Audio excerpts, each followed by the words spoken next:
Hello and welcome to Rise IAS YouTube channel. My name is Devbrata Shaha, and in today's session, I will be taking the most expected prelims topic for this year 2026 for the subject economy. And these detailed analysis made by the Rise IAS team is on the basis of last 45 years PYQ and 1.5 years of current affairs. Before getting into the topic, I want to make sure or clarify certain few things. First of all, এই ভিডিওটা bilingual হতে যাচ্ছে, English as well as Bengali. Secondly, যে current অ্যাফেয়ার্সটা আমরা বলছি, সেই current অ্যাফেয়ার্সটা কোন কোন ভিত্তিক, যেটা আগের থেকে বলে দেওয়া খুব দরকার। এখানটায় আমরা economic survey, budget,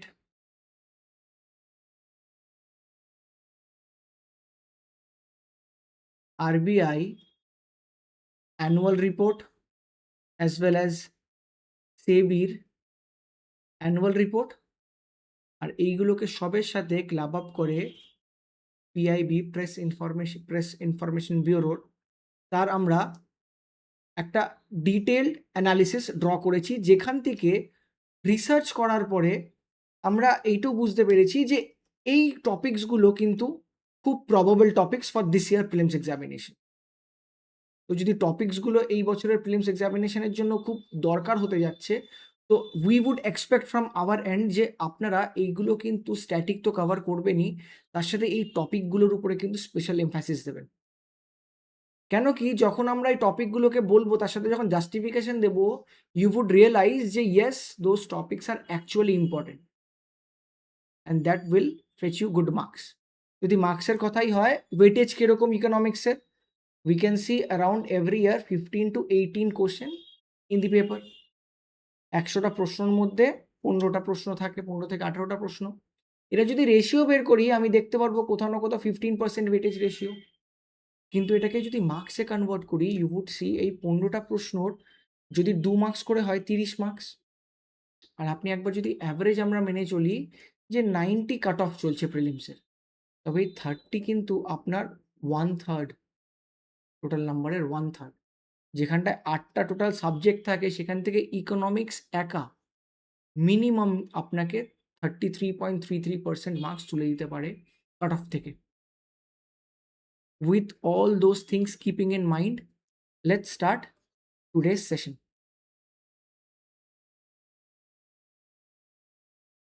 The first part, fundamentals of macroeconomics. And I would also like to add upon one more thing, that is the total chapters under this PDF has been divided into 5 parts. The particular chapter of external sector is covered under money and banking for your convenience, যাতে আপনাদের সুবিধা হয় যখন last minute revision করবেন। তার জন্য external সেক্টরটাকে extensively money and banking এর আন্ডারেই কভার করে দেওয়া হয়েছে। With that, let's start. আমরা কি কি দেখতে পাচ্ছি? Chapters, expected theme, sure short, justification. প্রথম যে chapter fundamentals of macroeconomics, সেখানে আমরা দেখতে পাচ্ছি সেক্টরস অফ ইকোনমির আন্ডারে কি কি ইম্পর্টেন্ট আছে। The first part is private sector. কেন কেন কি রিসেন্টলি আমরা বাজেটে আর ইকোনমিক সার্ভেতে দেখতে পাচ্ছি যে বারবার প্রাইভেটাইজেশন, যেটা অনেক বছর ধরে হয়ে যাচ্ছে, তার সাথে এলপিআই বারবার প্রোডাকশন লিঙ্ক ইনসেন্টিভ স্কিমসের কথা কিন্তু বারবার বলছে। যখন বলছে, সেখান থেকে ক্রাউডিং ইন এফেক্ট হচ্ছে ইন প্রাইভেট সেক্টর। তার জন্য এই প্রাইভেট সেক্টর আর তার ফ্যাক্টরস অফ প্রোডাকশনগুলোকে আমাদেরকে দেখে নেওয়া উচিত, তার জন্য খুব ইম্পর্টেন্ট মনে হচ্ছে। ওখান থেকেই সেকেন্ড পার্ট যদি দেখি, হাউস হোল্ড সেক্টরও ইম্পর্টেন্ট হচ্ছে। কেন? কারণ কি আমরা দেখতে পাচ্ছি এফডিআই কিন্তু ইন্ডিয়ার থেকে বেরিয়ে যাচ্ছে বারবার করে। তো যখন এফডিআই ইন্ডিয়ার থেকে বেরোচ্ছে, এই হাউস হোল্ড সেক্টরের যে সেভিংসটা, সেটা কোথাও না কোথাও চ্যানেলাইজ হচ্ছে shifting to financial asset, rising household debt and consumption trend. এটা কিন্তু ইকোনমিক সার্ভে আর বাজেট দুজনেই হাইলাইট করেছে এটার উপরে। তার জন্য হাউস হোল্ড সেক্টরও খুব ইম্পর্টেন্ট হয়ে যাচ্ছে। এখানটাই আরেকটা পার্ট যদি আমি বলি, ম্যানুফ্যাকচারিং। কেন? এটাকে ফার্স্ট পয়েন্ট থেকে যেরকম আপনারা বুঝতে পারছেন, পিএলআই স্কিম যখন হবে, মেক ইন ইন্ডিয়া পুশ যখন হবে, বারবার পিআইবি এরকম করে নিউজগুলো কভার করছে, যেটা ম্যানুফ্যাকচারিং সেক্টর থেকে আসছে। তো এই সেক্টরটা অ্যাজ আ হোল খুব ইম্পর্টেন্ট হয়েছে, যেখানটা স্পেসিফিক্যালি আমরা এই পিএলআই স্কিমস আর মেক ইন ইন্ডিয়া যে স্কিমসগুলো আছে সেগুলোকে পড়বো। অ্যান্ড দি লাস্ট পার্ট এখানটায় আমরা দেখবো প্রাইমারি সেক্টর। প্রাইমারি সেক্টরের মধ্যে কোন পার্টটা, যেখানটায় সাব সেক্টর আর তার পারফরমেন্স হাইলাইটস। আমরা দেখি মাল্টিপল টাইম ইউপিএসসি কিন্তু এই রিলেটেড প্রশ্ন করে, যেরকম এই সেক্টরে এমএসপি রিফর্মস কি কি করা যেতে পারে, ক্লাইমেট রেজিলিয়েন্ট এইসব নিয়ে, এগ্রিকালচার, আমাদের fertiliser subsidy, digital agriculture initiative, এইগুলো সব কিন্তু এই সেক্টরের মধ্যে কভার হয়। আর ইউপিএসসি কিন্তু বারবার এরকম সেক্টরেই এরকম টাইপের প্রশ্ন করে। আমরা রিসেন্টলিও দেখেছি সিএসসিতে 2024-এ এরকম প্রশ্ন এসছে। The second part of the chapter types of good. যখন এই রকমের ইনভেস্টমেন্ট আমরা দেখতে পাচ্ছি শিফট হচ্ছে, তো এইগুলো তো কোথাও না কোথাও শিফট হবে। কিসের মাধ্যম দিয়ে এক্সচেঞ্জ হবে? গুড। তার মধ্যে থেকে গুডসের মধ্যে একটা ক্যাপিটাল গুড। কেন কি, যখন বারবার বলছি যে পিএলআই আর স্ট্র্যাটেজিক ডিসইনভেস্টমেন্ট হচ্ছে, তো ক্যাপেক্স লেড গ্রোথ হবে, ইনফ্রাস্ট্রাকচার পুশ পাবে, আর রিভাইভাল অফ ইনভেস্টমেন্ট সাইকেল হবে, যেটা কি ইকোনমিক সার্ভে কোট করেছে, বাজেটও কোট করেছে। প্রাইভেট কনজামশনটাকেও মাথায় রাখতে হয়েছে এখানটায়। কেন কি, আবার যখন হাউস হোল্ড সেক্টরে এরকম চ্যানেলাইজ হবে ফান্ড, তো কোথাও না কোথাও প্রাইভেট কনজামশন খুব ইম্পর্টেন্ট হয়ে দাঁড়াচ্ছে, যেটা ইকোনমিক সার্ভে এবার বলেছে, বাজেটও বলেছে। আর তার সাথে public good as a whole কিন্তু খুব ইম্পর্টেন্ট। কেন কি, এরকম ক্লাসিফিকেশনের প্রশ্ন আমরা দেখতে পারি পাবলিক গুডস আর মেরিট গুডসের মধ্যে তফাৎ কি, কোন কোনগুলো পাবলিক গুডস হতে পারে, তার কি ক্রাইটেরিয়া হতে পারে, সেই অনুযায়ী কিন্তু অনেকগুলো পিওয়াইকিউ আগে এসছে। যেরকম আমরা দেখতে পাচ্ছি সিএসসি, সিডিএস, সিএপিএফ। ইয়েস, আমরা কিন্তু এখানটা যে 45 ইয়ার্সের পিওয়াইকিউ বলছি, এটার বেসিস কি আছে?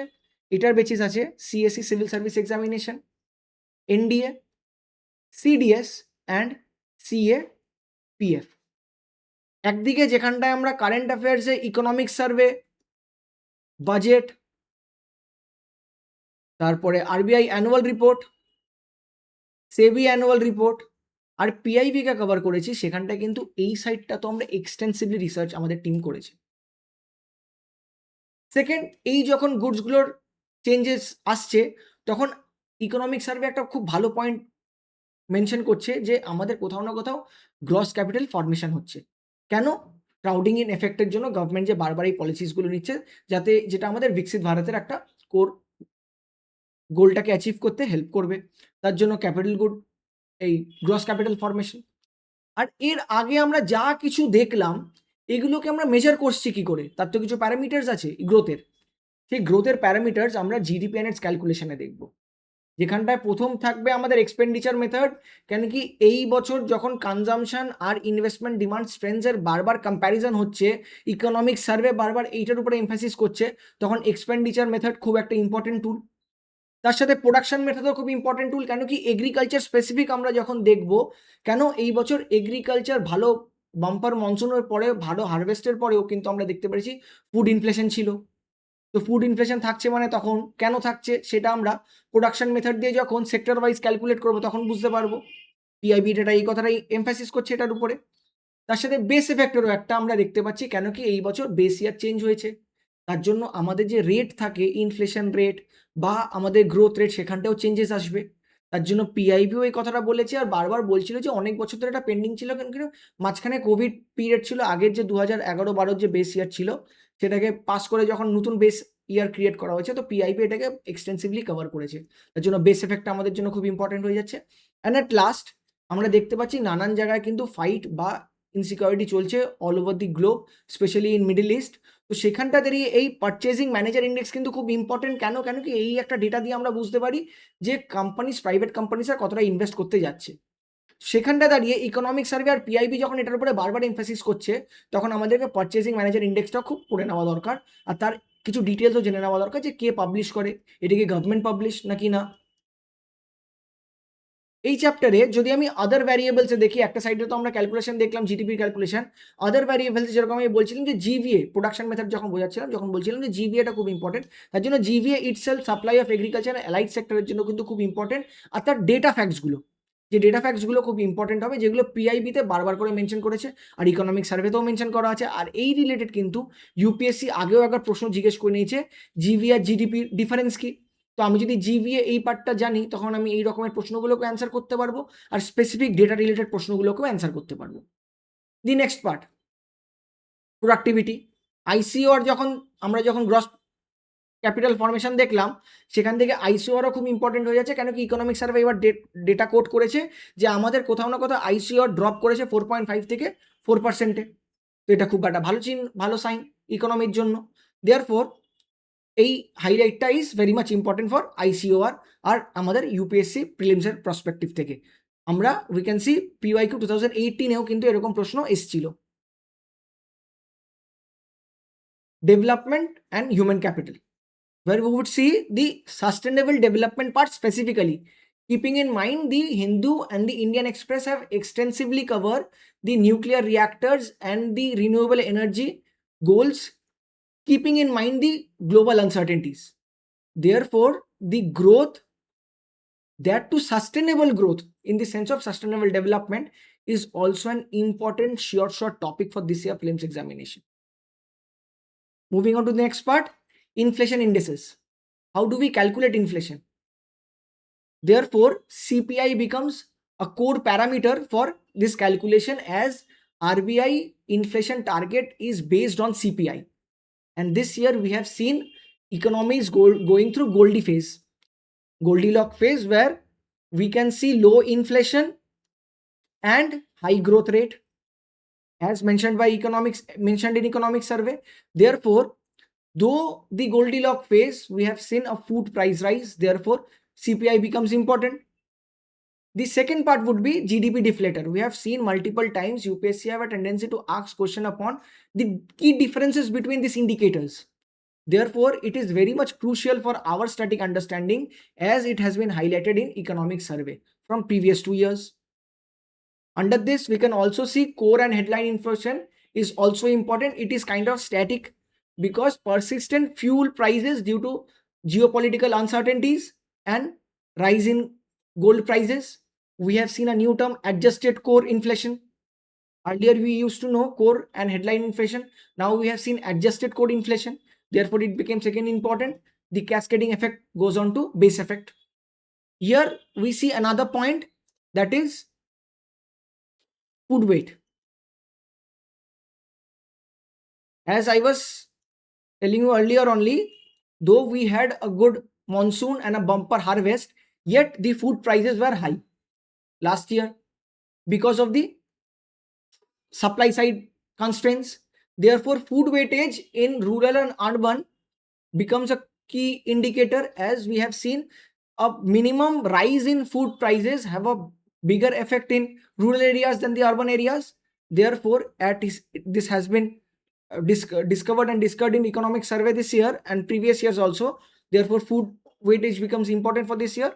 And at last, the last topic for this chapter would be disinflation. As I was speaking, it was this year the inflation was around 2 point something. But if you go to core adjusted core inflation, we would see it was around 1 point something. Therefore, disinflation becomes another important topic for this year prelims examination. Keeping in mind, this has been noted by Economic Survey 2025-26 and the Policy Discourse Adjusted Code. Let's move on to the next chapter, the most important chapter of UPSC prelims, especially economy, money and banking. The first part, security, under which we would consider debt security, because there is a deepening of corporate bond market and retail participation and a regulator push, as highlighted in the economic survey 2025-26, because of inclusion of our government bond into JP Morgan's index, and the observation made by economic survey, the bond yield is going to increase over the period of time, because countries all over the globe is going to take hefty sum amount of debt from all the major international institutions. Therefore, there would be more demand for the bonds. As a result, we would see rise in bond yield. The second part would be government securities, as I was speaking of, dated security, inclusion in the JP Morgan and the other parts indexes, as mentioned in budget and economic survey. The other two key areas of this chapter is state development loan and sovereign gold bond. Let's address this first, state development loan, because rising state borrowing and fiscal federalism, as noted in economic survey 2024, and 2024-25 and 2025-26. Therefore, this state development loan again become important for our this year prelims examination, as we have seen previous year question in 2016 as well as in 18. And at last, sovereign gold bond, because we have seen high rise price of gold in previous few months. Therefore, sovereign gold bond becomes another important topic for this year prelims examination. Next part. As I was speaking, যেরকম আমি আগেই বলছিলাম প্রথমে যে FDI দেশ থেকে বাইরে যাচ্ছে, তো যদি রিপ্রেটাইজেশন হয় এফডিআই এর মানে যদি দেশ থেকে বাইরে যায়, সেটা কোন কোন মাধ্যম দিয়ে যাবে সেই অ্যাকাউন্টসগুলো কিন্তু আমাদের জেনে নেওয়া খুব দরকার। কেন কি একটা কি ইন্ডিকেটর এটা এফডিআই এর জন্য, যে কোন কোন মাধ্যম দিয়ে কোন কোন অ্যাকাউন্ট দিয়ে আর তাদের কি ট্যাক্স স্ট্রাকচার আছে সেটা দেখে নেওয়া, যে কোনখান থেকে কোন ট্যাক্সগুলো লাগছে। তার জন্য এই যে তিনটে অ্যাকাউন্ট এনআরআইসের জন্য থাকছে, সেই এই তিনটে অ্যাকাউন্ট কিন্তু খুব ইম্পর্টেন্ট হয়ে যাচ্ছে। কেন কি এটা কিন্তু ইকোনমিক সার্ভে আর পিআইবিও নোট করেছে এর বেসিস পয়েন্টগুলো, যেটা ভিত্তি দিয়ে আমরা কিন্তু অনেক সময় এটাও বুঝতে পারি যে ইকোনমিক টেন্ডেন্সি কোন দিকে আছে। তার জন্য ইকোনমিক সার্ভে, বাজেট আর পিআইবিতে এর একটা ডিটেল কিন্তু আমরা রিপোর্ট দেখতে পেরেছিলাম, যেখানটায় কভার করেছিল article PIB. The second part, economic survey এটা নোট করছে যে এই বছর M3 কিন্তু হাইয়েস্ট গ্রোথ আছে। তো যখন M3 হাইয়েস্ট গ্রোথ আছে, তখন এই রকমের প্রশ্ন কিন্তু টেন্ডেন্সি ইউপিএসসি জিজ্ঞেস করে M0 M3 মধ্যে ডিফারেন্সেস, M3 কি, M0 কি। তার জন্য তার মধ্যে থেকে এই M0 M3 কিন্তু খুব ইম্পর্টেন্ট প্যারামিটার্স হয়ে যাচ্ছে। ইকোনমিক সার্ভে আরেকটা জিনিসও এমফাসাইজ করছে, সেটা হলো অ্যাডভান্সড ইকোনমির উপরে, যে তাদের স্পিল ওভার এফেক্ট আমাদের উপরে কিরকম, বা ডেভেলপিং ইকোনমিজের উপরে কিরকম করে আসছে। কেন কি আনসার্টেন ওয়ার্ল্ড, বন্ড ইল্ড বাড়ছে, তো তারা যখন অল ওভার দি ওয়ার্ল্ড যখন তারা বন্ডস নিতে বা ডেপথ ইনস্ট্রুমেন্টে ইনভেস্ট করতে শুরু করবে, তার একটা এফেক্ট কিন্তু ইন্ডিয়াতেও আমরা দেখতে পারবো। তার জন্য অ্যাডভান্স ইকোনমি আর গ্লোবাল স্লোডাউনের যে রেটসগুলো আছে, ডেটা ফ্যাক্টসগুলো আছে, সেগুলো মনে রাখতে হবে। ইকোনমিক সার্ভে হাইলাইট করেছে সেটা নিয়ে। ইমার্জিং মার্কেট, ইকোনমিক কারেন্সি, কেন কি কারেন্সি ভোলাটাইলিটি আমরা দেখতে পাচ্ছি, ক্যাপিটাল ফ্লো হচ্ছে যেরকম বলছিলাম, আর রুপি ডেপ্রিসিয়েশন প্রেশার আছে বলে ইকোনমিক সার্ভে আর আরবিআই এই রকমের আইডিয়াস কিন্তু বারবার করে বলছে যে ইমার্জিং মার্কেট কারেন্সি যেগুলো, সেগুলো কিন্তু ডেভেলপ হওয়া খুব দরকার। দি লাস্ট টু পার্ট, এই দুটো পার্ট কিন্তু আবার এই চ্যাপ্টারের দুটো স্ট্যাটিক পার্ট, যেখানটায় কারেন্সি ডিপোজিট রেশিও আর রিজার্ভ ডিপোজিট রেশিও কিন্তু বারবার ইউপিএসসি এদের উপরে কিন্তু এদের কনসেপচুয়াল ক্রাইটেরিয়ার উপর প্রশ্ন জিজ্ঞেস করে, বিট সিআরআর, এসএলআর বা মাল্টিপ্লায়ার, ব্যাংকিং, লিকুইডিটি অ্যানালিসিস, এইগুলো সবের উপরে কিন্তু ইউপিএসসি প্রশ্ন জিজ্ঞেস করে। আর এই বছরে কিন্তু ইকোনমিক সার্ভে আর তার আগের বছরে কিন্তু এটাকে নোট ডাউন করেছে, আর বাজেটও এই বছরে এটা নিয়ে কথা বলেছে। দেয়ারফর এটা আবার একটা ইম্পর্টেন্ট টপিক হয়ে দাঁড়াচ্ছে। Moving on to the next part, monetary policy. এর মধ্যে কোন কোনগুলো খুব important, OMO last few month ধরে কিন্তু ওএমও নে আর্টিকেল হিন্দুতে, পিআইবিতে as well as economic survey কিন্তু বারবার কভার করছে। Therefore OMO and its feature becomes important. The MSF and SDF দুটো লিকুইড এলএফ করিডোরের অ্যাডজাস্টমেন্ট অ্যাবজর্পশনের দুটো খুব ইম্পর্টেন্ট প্যারামিটার্স। এটাও বারবার আমাদের আরবিআই পলিসিতে আমরা দেখতে পেরেছি, পিআইবি ব্রিফিংসে দেখতে পেরেছি, ইকোনমিক সার্ভে এটার উপরে মেনশন করেছে। দেয়ারফর এটা আবার ইম্পর্টেন্ট হয়ে যাচ্ছে। এই দুটো, এদের কি কি প্যারামিটার্স, কার রেট অফ ইন্টারেস্ট হাই, কার রেট অফ ইন্টারেস্ট লো, এরকম একটা প্রশ্ন আসতেই পারে। আর তার সাথে যখন গোল্ডিলক ফেজ আমরা বলেছি যে ইকোনমিক সার্ভে এরকম একটা টার্ম ইউজ করেছে, তো তখন কি স্ট্যান্ড ছিল আরবিআই এর, তবে নিউট্রাল ছিল নাকি অ্যাকোমোডেটিভ স্ট্যান্ড ছিল, এই দুটো স্ট্যান্ডে কিন্তু প্রশ্ন হতে পারে। কারণ কি খুব পোস্ট প্যান্ডেমিক পলিসি আরবিআই কিন্তু নিউট্রাল আর অ্যাকোমোডেটিভ স্ট্যান্ডের মধ্যেই ঘোরাফেরা করেছে। তার জন্য এইটা আবার ইম্পর্টেন্ট হয়ে যাচ্ছে। আর অ্যাট লাস্ট যদি আমরা দেখি ইনফ্লেশন ম্যানেজমেন্ট, এটা কিন্তু আরবিআই এর মেন ফাংশন। আর কেন কি লাস্ট কিছু বছর ধরে এইটাকে ম্যানেজ করতে আরবিআই একটু প্রবলেম হচ্ছে, আর রিসেন্টলি আমরা দেখেছি অ্যাডজাস্টেড করে কিন্তু বিলো 2% গেছে বলে ইনফ্লেশন ম্যানেজমেন্ট আর তার রেটসগুলো, এমপিসি, এগুলোকে দেখে নেওয়া কিন্তু খুব দরকার আমাদের। Moving on to the next part of the chapter, that is RBI and its function. The first part would be as the money is being channelized from household sector to the financial sector, so the regulation and management of foreign currency becomes important, as well as OTC, over the counter derivatives, become also important because of agricultural sector, as mentioned in economic survey and budget. The next part, this year RBI has transferred a hefty amount of RBI surplus to central government. Therefore, the RBI surplus becomes important for this year prelims examination, as mentioned in budget 2026. Next, RBI goes on to brief that MSME, micro, small and medium enterprises would be the anchor point for the development of the ground or the economic sector. Therefore, keeping in mind priority sector lending, we should focus on MSME, as Economic Survey, Union Budget, and Press Information Bureau has repeatedly emphasized on the MSME.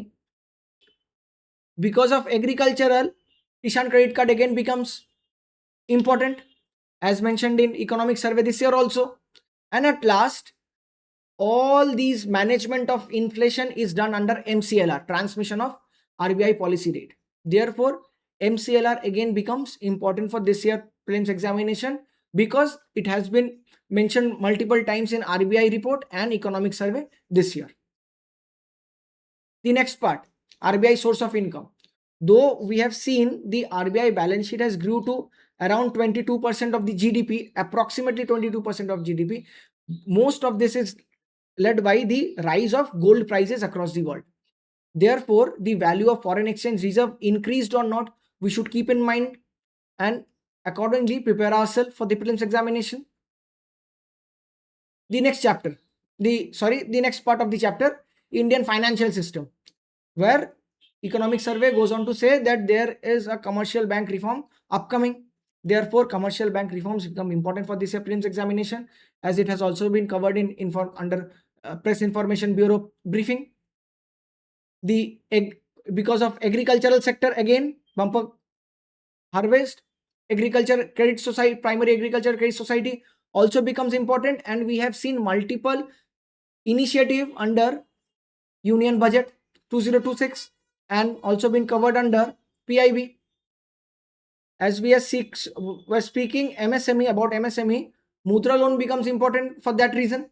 Therefore, Mudra loan, because of financial inclusion, MSME credit push, and Economic Survey has mentioned it. As the same point of time, we can see a 2016 PYQ based on this Mudra loan topic.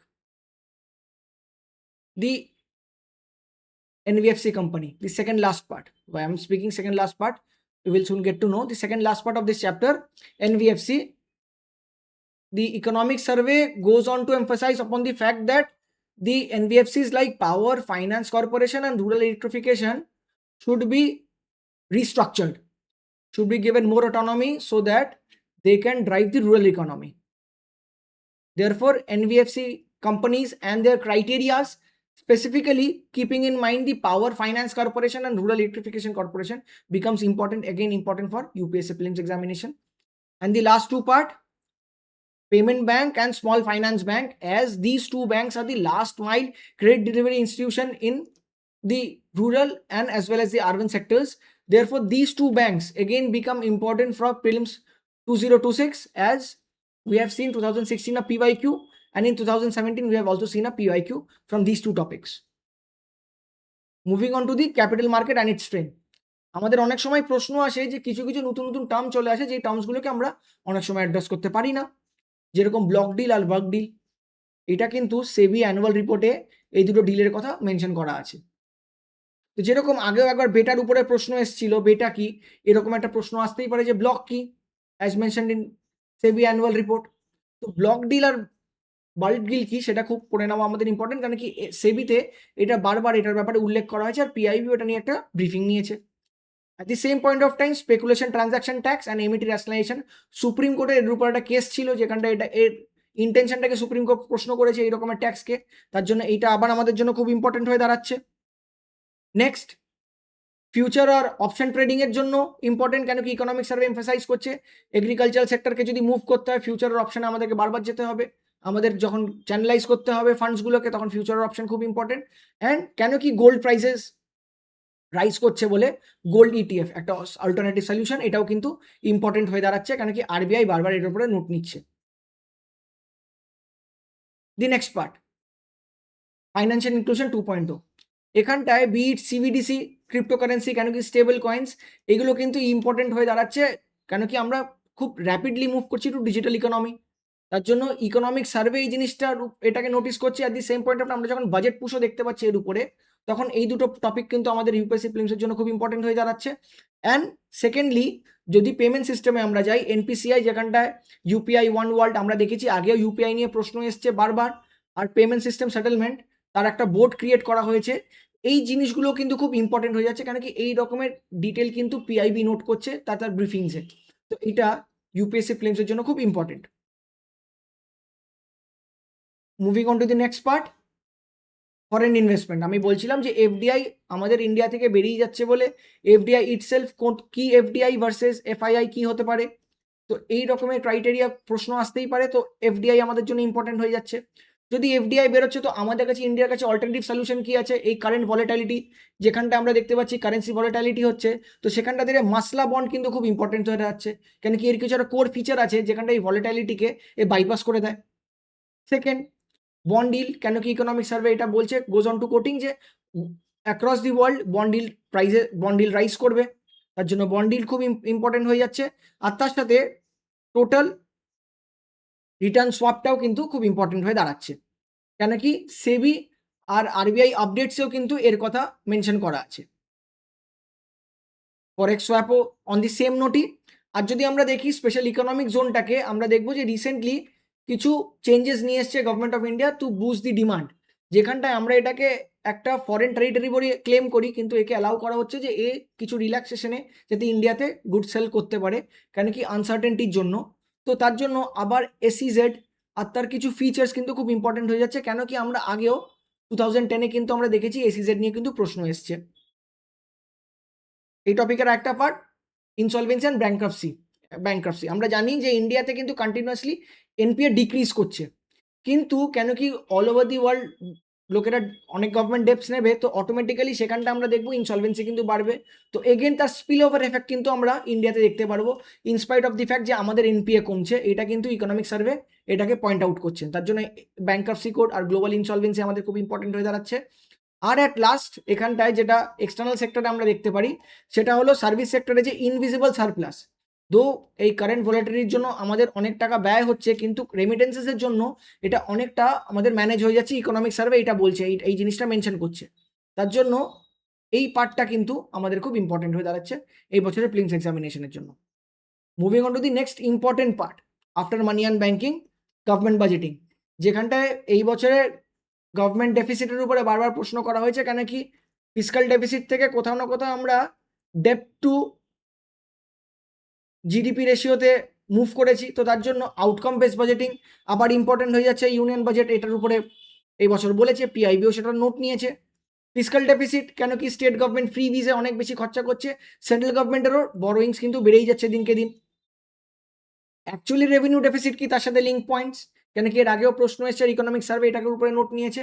R primary deficit কত হচ্ছে সেগুলোকে mention করে নেবো। আর আমরা বিগত 2 বছর ধরে দেখতে পাচ্ছিলাম যে অফ বাজেট বরোইংস নিয়ে কিন্তু বারবার ইকোনমিক সার্ভে আর পিআইবি কিন্তু বারবার এর উপরে রিলিজ করছিল ব্রিফ, যে গভর্নমেন্ট কিন্তু স্টেট গভর্নমেন্ট, স্পেশালি স্টেট গভর্নমেন্টসরা কিন্তু অফ বাজেট বরিং করছে। আগের বছর এরকম তো প্রশ্ন আসেনি, তার জন্য এই বছর কিন্তু এই রিলেটেড প্রশ্ন আসা কিন্তু খুব একটা প্রবাবল চান্স আছে। দি নেক্সট পার্ট, ফিসকাল পলিসি, যেখানে আমরা দেখছি আমরা মনিটারি পলিসিরও পার্ট দেখেছি, কিন্তু গভর্নমেন্ট যে পলিসিসগুলো নিয়েছে that was mostly expansionary policies আর pro cyclical policy, keeping in mind COVID গেছে। তো বেস এফেক্ট যখন চেঞ্জ হয়েছে, তার জন্য বাজেটও বলছে, ইকোনমিক সার্ভে আর বাজেটও এই জিনিসটা মেনশন করা হয়েছে, যখন ক্যাপেক্স পুশ হচ্ছে, গল্ডিলক ফেস যখন আছে, তো এরকম বেস এফেক্টে চেঞ্জ হলে কি কোনো চেঞ্জেস আমরা দেখতে পারবো? তার জন্য এই পলিসিস দুটো, এক্সপেনশনারি পলিসিস অ্যান্ড প্রো সাইকেলিক্যাল পলিসিসও কিন্তু আমাদের জন্য খুব ইম্পর্টেন্ট হয়ে যাচ্ছে, কারণ কি ইকোনমিক সার্ভেও কিন্তু এটার উপরে বারবার ওয়ার্ন করেছে। দি নেক্সট পার্ট, এফআরবিএম এ যেরকম উপরেই বলছিলাম চেঞ্জেস এসছে, ডেপ টু জিডিপি রেশিও, তার সাথে এফডি, তার জন্য এর উপরে আগেও একটা 2017-তে প্রশ্ন চলে এসছে, তার জন্য এটা আবার ইম্পর্টেন্ট হয়ে দাঁড়াচ্ছে।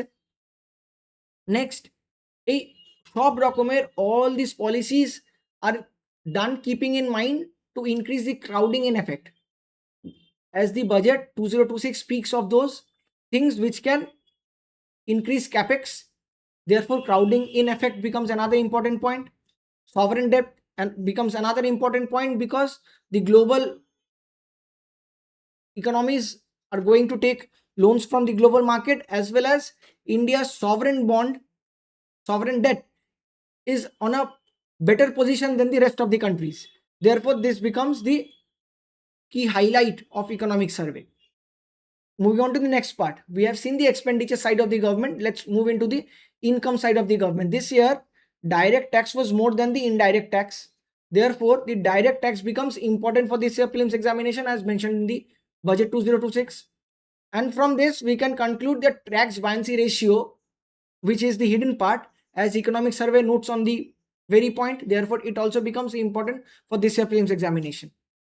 As I was speaking earlier, the MAT rationalization and speculation tax, therefore, capital gain tax is also important for this year prelims examination, as budget tweaks the capital gain taxation this year. There was a kind of resentment over the country, and the effect on minimum alternative tax, arm length principle, and global minimum corporate tax, which we are speaking of because we want China plus one policy. So if we want China plus one policy, we need to have a better idea of the tax structure, which would be favorable for those private sector. Therefore, minimum alternative tax as well as global minimum corporate tax becomes important for this year prelims examination. Moving on to the next important part, indirect taxes, especially GST. We have seen the GST 2.0 has been implemented in the country, and secondly, the GST tribunal comes into effect, and we also see a inverted tax structure being rationalized. We also see e-way bill reforms to facilitate the movement of goods from one state to another, and GST compensation cess to neutralize the burden or the deficit which the state governments are facing currently. Moving on to the last part of the chapter, fund transferred from central to state. The core idea comes for finance institution. Therefore, 16 finance commission and its divisible pool becomes important for this year prelims examination.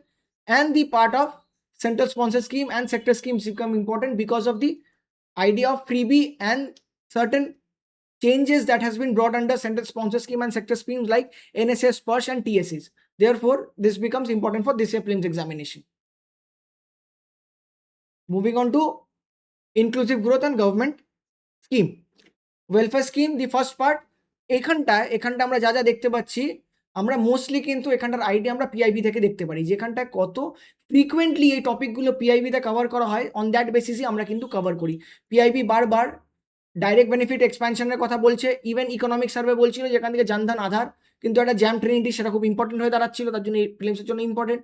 The second, প্রধানমন্ত্রী জনধন যোজনা, সেটাও বারবার পিআইবিতে cover করা হয়েছে, union বাজেটের উপরে discussion করেছে, RBI report আমরা এর এগেন্স্টে দেখতে পাচ্ছি, তার জন্য আবার ইম্পর্টেন্ট। এই scheme PM Vishwakarma scheme union বাজেটের উপরে বলছে, এমফাসিস দিচ্ছে স্কিল রিডেভেলপমেন্টের জন্য, তার জন্য এই স্কিমটা ইম্পর্টেন্ট হয়ে যাচ্ছে।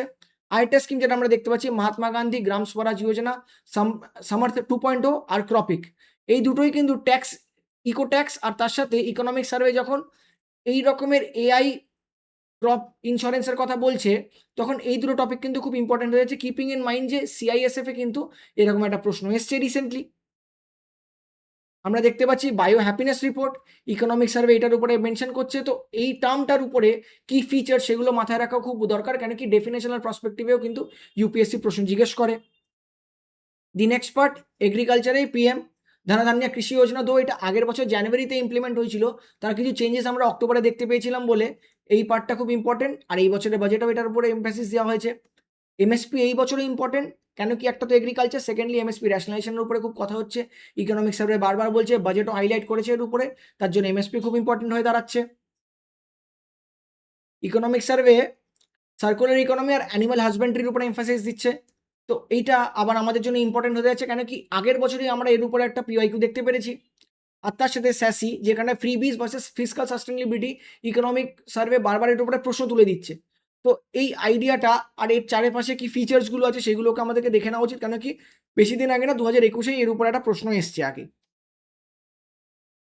দি ইম্পর্টেন্ট পার্ট এই দুটো, ইকোনমিক সার্ভে একটা নতুন টার্ম ইন্ট্রোডিউস করে, economic complexity and complexity Outlook index, যেখানটায় এই ইন্ডেক্সে ইন্ডিয়ার র্যাঙ্কিং কি সেটা আমাদের জেনে নেওয়া খুব দরকার, কেন কি এটার থেকে ডিপেন্ড করে যে আমরা কতটা কোন স্টেবল পজিশনে দাঁড়িয়ে আছি ইন গ্লোবাল প্ল্যাটফর্ম। তার সাথে পভার্টি অ্যান্ড ইনইকুয়ালিটি কেন? কেন কি নীতি আয়োগ বারবার এমফাসিস করছে, তার সাথে লরেন্স কার্ভেও আমরা চেঞ্জেস দেখতে পাচ্ছি, আর ওয়ার্ল্ড ব্যাংকের কিছু আপডেট এসছে বলে আমরা এটা আবার ইম্পর্টেন্ট দেখতে পাচ্ছি। এটা ইম্পর্টেন্ট হয়ে দাঁড়াচ্ছে যেখানটা আমরা দেখি যে বারবার এই পভার্টি ইন্ডেক্স বা তার প্যারামিটার্স বা কিরকম কি প্রশ্ন হতে পারে বা কে কোন দিয়েছিল, লেভেল দিয়েছিল, সেটার উপরে কিন্তু ইউপিএসসি বারবার প্রশ্ন করে। দি লাস্ট ফিউ পার্টস যেখানটা আমরা দেখি প্রথমে যে ব্লু ইকোনমি এইবারও বাজেটের উপরে এমফাসাইজ করেছে, তার জন্য ব্লু ইকোনমি স্পেশালি ফিশারিজ আর কোস্টাল ইনফ্রাস্ট্রাকচার এদের ডেটাস কিন্তু খুব ইম্পর্টেন্ট হয়ে দাঁড়াচ্ছে। পিএম ফোরাম ইকোনমিক সার্ভের উপরে এমফাসাইজ করছে, আর তার সাথে রেয়ার আর্থ করিডোর যেখানটা আমরা এনার্জি সিকিউরিটির ব্যাপারে বারবার কথা বলছি, তো সেখানটা দাঁড়িয়ে রেয়ার আর্থ করিডোর এর উপরে বাজেটও এমফাসাইজ করেছে বলে এটা খুব ইম্পর্টেন্ট হয়ে দাঁড়াচ্ছে এই বছরের প্রিলিমসের জন্য। দি সেকেন্ড লাস্ট পার্ট যেখানটায় গ্রিন ইকোনমি আমরা বারবার বলছি যে কেন কি আনসার্টেনটি অল অ্যাক্রস দি গ্লোব বাড়ছে, ক্রুড অয়েল প্রাইসেস বাড়ছে, যেখানটায় আমাদের এরকম মনে হচ্ছে যে এই গোলসগুলো আমরা সেট করেছিলাম আমাদের রিনিউয়েবল এনার্জির জন্য সেটা ডিলে হতে পারে। তার জন্য ক্লাইমেট ফাইন্যান্স, কার্বন মার্কেট, কেন কি এই কার্বন মার্কেটই কোথাও না কোথাও bond market, green bond market এইগুলোকে এমফাসাইজ করবে আরও। আর তার সাথে শান্তি অ্যাক্ট যেটা আমরা recently on the backdrop of India US trade deal, FTA trade deal করেছি, তার এগেনস্টে যখন এসছে, তো এই তিনটে টপিক কিন্তু খুব ইম্পর্টেন্ট হয়ে দাঁড়াচ্ছে ক্লাইমেট ফাইন্যান্সের জন্য। The last part of the topic the PDF যেখানটায় আমরা মিছিল নিয়ে যেগুলো এখন পর্যন্ত কভার করিনি সেগুলো এখানটা কভার করেছি। প্রথম যেটা আমরা দেখতে পাচ্ছি আদার্সের মধ্যে আর ইনস্টিটিউশনাল ইন্টারন্যাশনাল ইনস্টিটিউশনসের আন্ডারে। তো আমরা যদি আদার্সে দেখে নিই, আদার্সে প্রথমেই যেরকম আমি আপনাদের বলছিলাম আমরা অনেকগুলো এফটিএ সাইন করেছি, ইউর সাথে সাইন করেছি, ইউএস এর সাথে সাইন করেছি। তো the differences between FTA preferential trade agreement এর সাথে অন্য পার্টগুলো যে প্রেফারেন্সিয়াল ডিল থাকে সেইগুলোর সাথে ডিফারেন্সেস কি, তার জন্য এটা আমাদের জেনে নেওয়া খুব দরকার। এফপিও ট্রেড কেন কি বাজেট আর ইকোনমিক সার্ভে স্ট্রেস করেছে যে ফরেন পোর্টফোলিও ইনভেস্টর আর এফপিওদের উপরে বারবার এমফাসিস দেওয়া উচিত আমাদের। ওয়েলনেস ট্যুরিজম ইকোনমিক সার্ভে বলছে যে একটা গ্লোবাল প্রসপেক্টিভ আছে এখানটায়, কেন কি আয়ুষ বেস ট্যুরিজম হবে এখানটার থেকে, তার জন্য এটাও আমাদের ইম্পর্টেন্ট হয়ে যাচ্ছে প্রিলিমস এক্সামিনেশনের জন্য। আর কোথাও না কোথাও employment keeping in mind the unemployment rate খুব ইম্পর্টেন্ট হয়ে যাচ্ছে, কেন কি PLFS ডেটা দিয়ে কিন্তু ইউপিএসসি বারবার প্রশ্ন জিজ্ঞেস করে। আমরা আগে 2013-তে দেখেছি, 2023-এ দেখেছি সিডিএসএ, আর 2018 সিডিএসএও কিন্তু এরকম প্রশ্ন দেখেছি। আর লাস্ট আমরা জানি যে 2019 আর 20-তে নতুন কিছু কোডগুলো এসছিল, যে কোডগুলো ইমপ্লিমেন্ট কিন্তু লাস্ট ইয়ারই হয়েছে। তার জন্য সেই কোডগুলো keeping in mind the labour gig economy and platform workers আমাদের জন্য খুব ইম্পর্টেন্ট হয়ে দাঁড়াচ্ছে, কেন কি ইকোনমিক সার্ভে কিন্তু এটার উপরে পয়েন্ট আউট করছে। দেয়ারফর ই শ্রম পোর্টাল এর চারপাশে কি কোডসগুলো আছে সেগুলো খুব important. Moving on to the last part international monetary fund and world bank, এটা কিন্তু আমাদের কোর থাকে, সবসময় ইম্পর্টেন্ট থাকেই, কেন কি নাও অ্যান্ড দেন ইউপিএসসি প্রশ্ন জিজ্ঞেস করে। আমরা আগের বছরও দেখেছি, এই বছরও দেখবো আইআরডি এর উপরে প্রশ্ন জিজ্ঞেস করে নিয়েছে, তো এই বছর খুব ইম্পর্টেন্ট হয়ে দাঁড়াচ্ছে আবার আইএমএফ আর ওয়ার্ল্ড ব্যাংক।